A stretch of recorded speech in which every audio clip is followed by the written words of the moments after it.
બધા ખેડૂત ભાઈઓ અત્યારે શરૂઆતના ટાઈમથી જ માંડવીમાં એટલે કે મગફળીમાં થ્રિપ્સનો, મોલોનો, સફેદ અથવા લીલી પોપટીનો એટેક ચાલુ છે. હમણાં આ વાતાવરણમાં વાદળછાયું વાતાવરણ અને તેની સાથે ભેજ અને ગરમીના કારણે થ્રિપ્સનો એટેક વધારો થયો છે. કૂણા અને નાના છોડમાં વધારે અસર દેખાય છે. તેની સાથે જ થ્રિપ્સનો હેવી એટેક હોવાને કારણે આવતા ટાઈમમાં રાતળ અને ગેરુ ટીકાની અસર વધશે.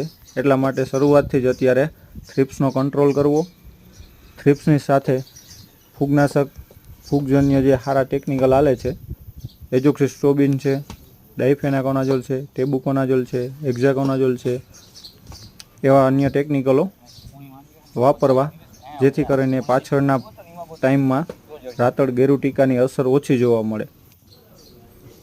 એની સાથે જ થ્રિપ્સને કંટ્રોલ કરવા માટે ફિપ્રોનિલ ટેકનિકલ ઉપર આવતી અથવા તો બીજા ટેકનિકલની સાથે ફિપ્રોનિલ જેવા જે ટેકનિકલના સંયોજન આવે છે એના ઉપયોગથી સારું એવું પરિણામ જાણી શકાય છે. એની સાથે જ નીમ ઓઇલ છે, પ્રોફેનો છે, એવા અન્ય ટેકનિકલો વાપરી શકાય. સ્પેશિયલી થ્રિપ્સની દવા માટે સ્ટીકર વાપરવું, જેથી કરીને પાનની નીચે જોવા મળતી થ્રિપ્સ અને તેનો કંટ્રોલ કરી શકાય. વધારે અસર થાય એના કરતાં અગાઉથી જ રાઉન્ડ મારી અને થ્રિપ્સનો કંટ્રોલ કરવો. તેની સાથે જ મિક્સ માઇક્રોન્યુટ્રન વાપરવા.